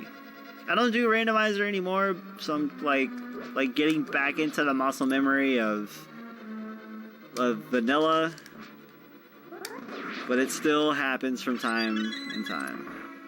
Chompy Room. These guys should look familiar. They're the same damn Chompies from Mario 3, and they are just as annoying, if not worse. Those Chompies are based on RNG. They can either be in your way, out of your way, start out being out of your way, then get in your way, start out being in your way, and then get out of your way. Their movement is completely random. The only thing that is not random is when they lunge at you. They will always lunge at you on like their 4th bounce. And that's when you have to get to that room as quickly as possible. With a green mail, those Chompies do a ton of damage. I believe they do like 3 hearts of damage. And that can add up very quickly. We're a bunny. This guy has a key that we need. You need to come back, thank you. Let's not die and get the fairy there.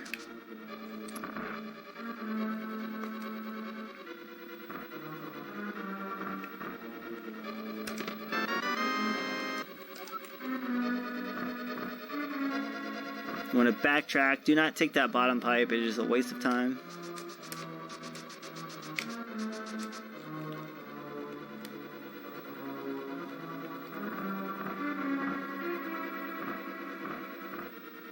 I want to go back to this one.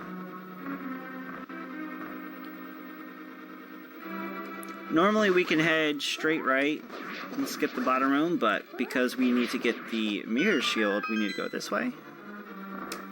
Set up for bombs on the door transition. On this wall, make sure not to throw it too close. The bomb can bounce off the wall and not get close enough to bomb the actual wall. So you want to like have a good distance between you and the wall. Before going back into it, you want to mirror on the outside here.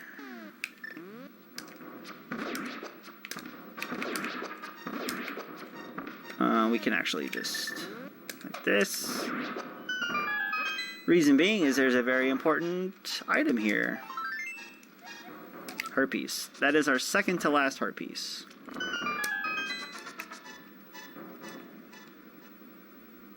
And when you walk out, you are going right back into Dark World. Go up.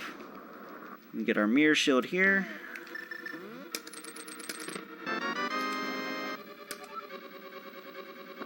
Makes Laser Bridge 100% easier.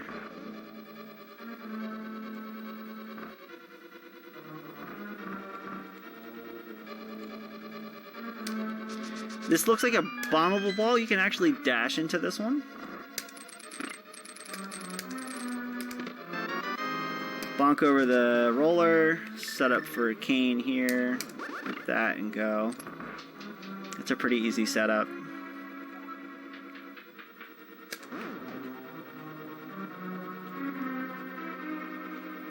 You want to hit the switch.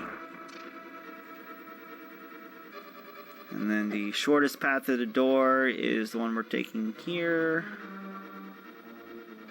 Hold left at that intersection and you are good. Then all you have to do is get a small key at the end of Laser Bridge here.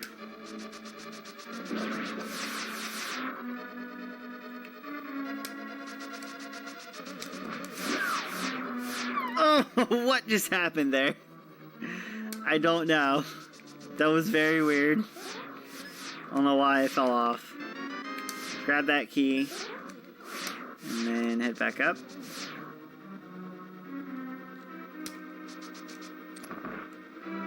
I like to set up a Samaria dash here.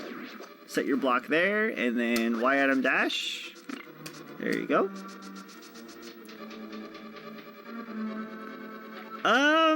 For me, that's never happened before. I think that may have happened to somebody, and that's had to have happened to somebody. Alright, Trinex. This fight is fun. We're gonna dash behind him, switch to Ice Ride right here. 1, 2, 3. Switch to Fire Out on the third hit.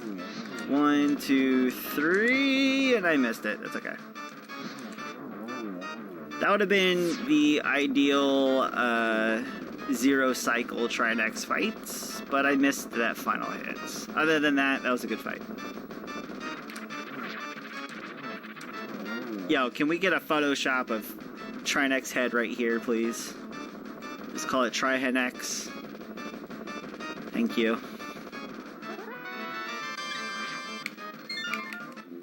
I think that'll be appropriate.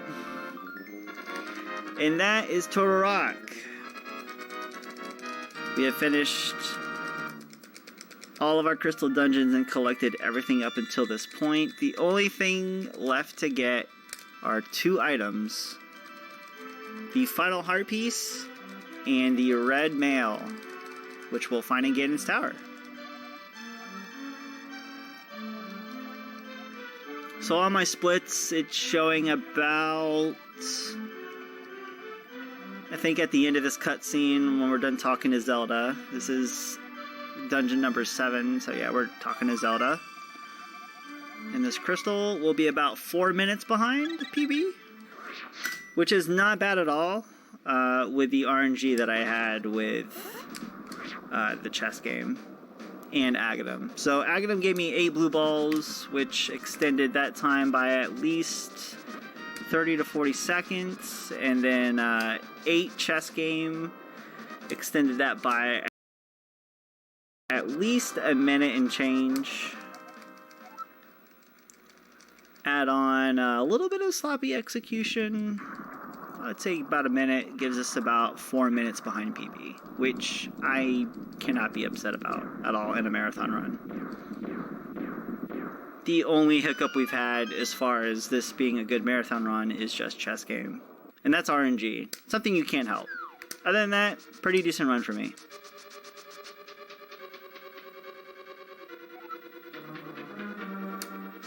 Actually did not need that. That's fine.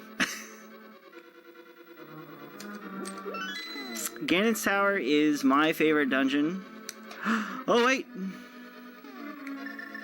Hold on. I forgot something. It's my favorite dungeon to do. I forgot to get the other damn heart piece. Because I was too preoccupied with my splits, but it's over here. It's my favorite dungeon to do because there's a lot of really cool strats to do within the dungeon itself. You're using items and you're bonking and using bonk strats everywhere you go. It's a really, really fun dungeon.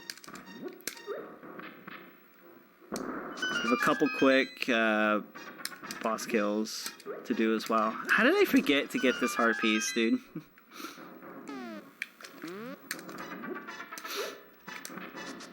I did that for the lulz. 5 minutes off your PB this morning, and it was only a quarter as long. Damn. That's pretty good, though.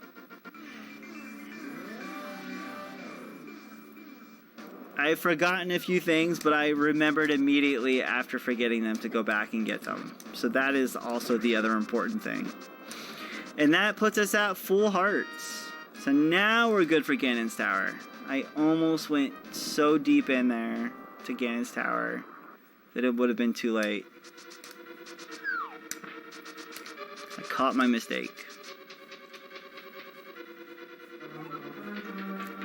So I didn't need to grab that key, I got it. We get the small key down here. I do need to hit the switch again.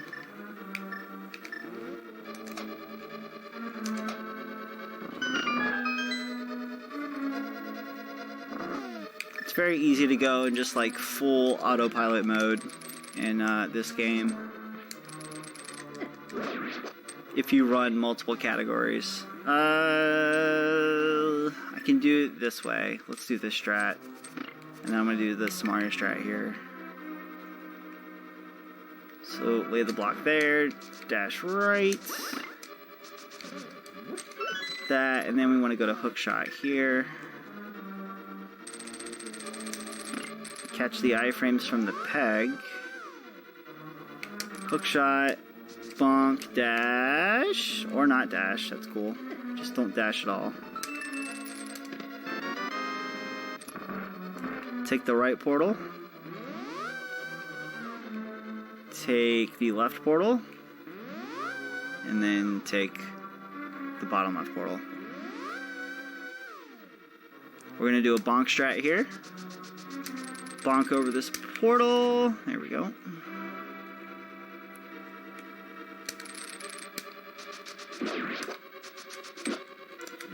Do another bonk strat here. Skips that entire invisible floor section. I like to just get rid of this damn anti-fairy, just so because it's a pain in the butt. And I like to grab these arrows up here. Ice Armos, so we're kind of like in a little bit of a boss rush area here. This is the Armos fight, but on ice floor. Silver Arrow kills these guys in one shot. Bam, bam, bam. Nice and easy fight. Big key here. Normally we would mirror back to the entrance, but we need to grab our final item for the 100% category. It's definitely not that bonk. And it's the big chest of Ganon's Tower, which is the red mail. And that completes the requirements for this category. All we need left to do is finish the game.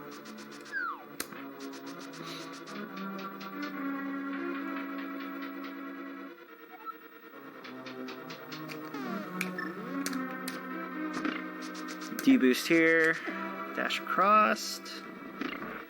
Here we're going to manipulate these mimics a little bit by doing this.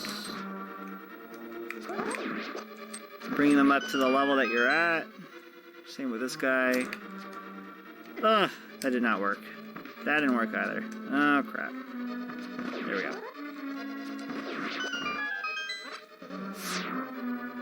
Free key dash here. Dash as soon as you enter the room. You'll go right through it every time. Don't push anything but just dash.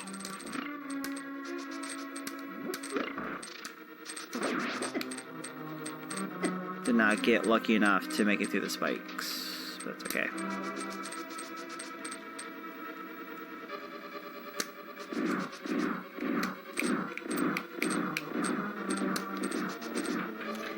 coming up is the Gauntlet. Another really fun room to do in Ganon's Tower. Although very difficult. Each room that we get to till Lamellus requires us killing all the enemies in order to progress to the next room. Hello. Thank you. So we need to kill all 3 of these guys.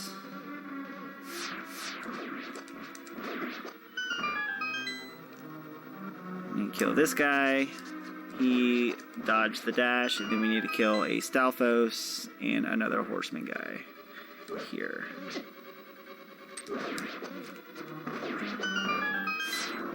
A little sloppy, but we got through it.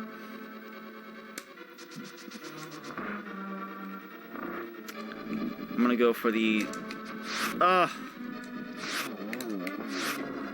Terrible!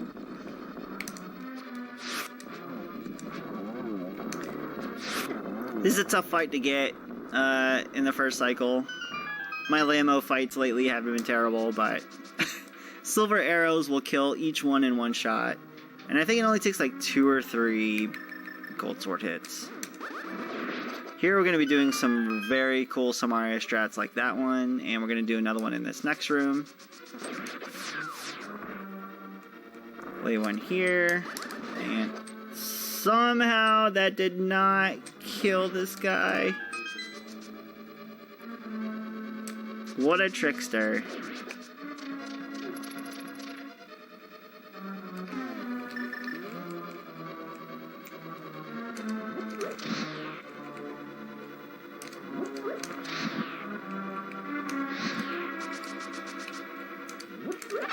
Let's get through that and let's go.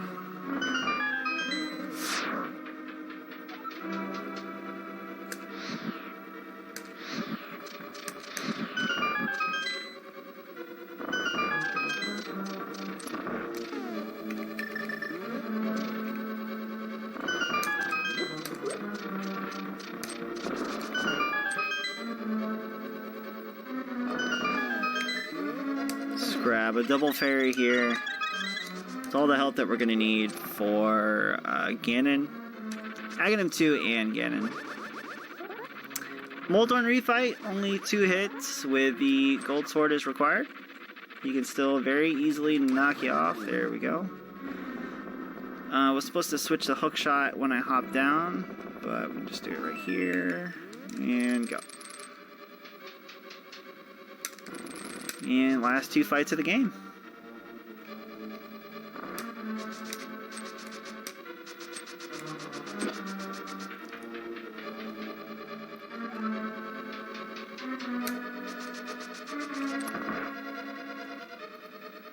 So Aghanim 2 works kind of the same way as the first fight.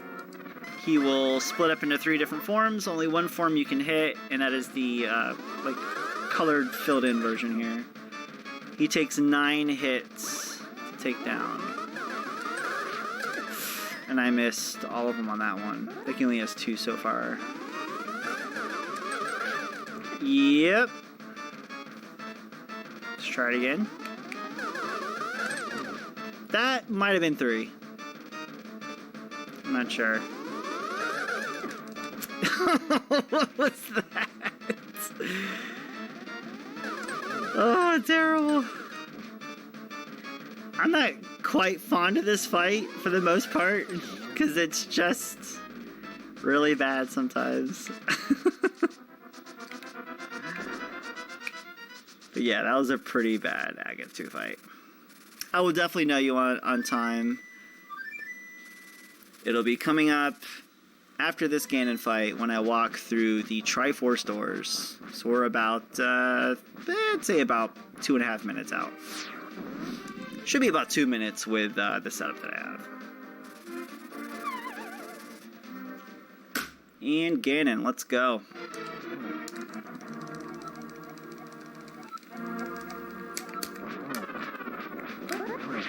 I did that a little soon, that's fine. Double shots on the bottom.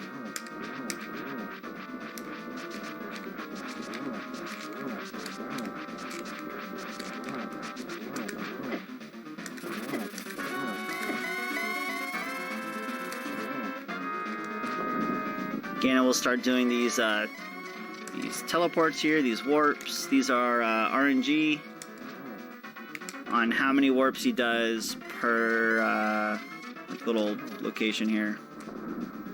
He'll either warp or he won't.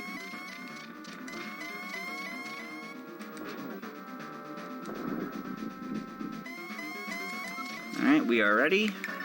Get a hit on him. Nah, I missed it. That's fine. Got the torch glitch though. 2 more hits of silver arrows and Ganon is down. There should be one more. Oh, the lamp went out. Of course it did.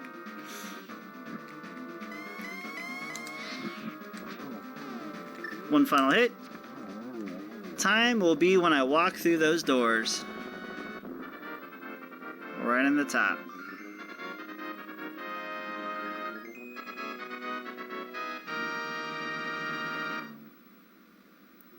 And time.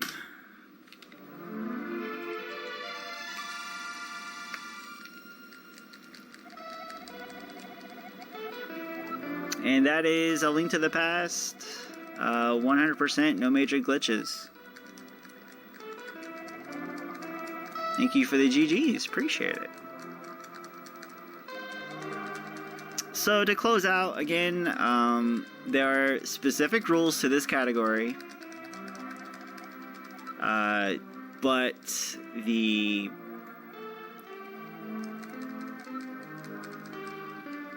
main purpose of the speedrun of collecting all items is still intact within the speedrun, and the glitches that you do are allowed in this run are very minor. Hence the category of no major glitches. But yeah, if you're interested, tons of resources out there to get you into this game. It's really fun. I enjoy this category way more than just 90%.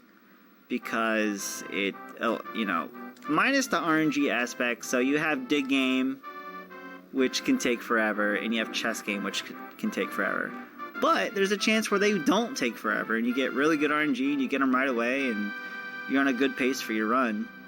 But other than that, it's very fun getting all the heart pieces. It's fun killing Ganon with the gold sword and silver arrows, because it makes one of the hardest fights in the game very easy. The Ganon fight is so much harder without the silver arrows. And it does require a lot of practice in getting that fight down. But yeah, other than that, that's pretty much it. Again, I'm SDiezal. Thank you everybody for watching. Thank you Fleet Fest for having me for my Mario 3 run last night and this run tonight, this morning, wherever you are.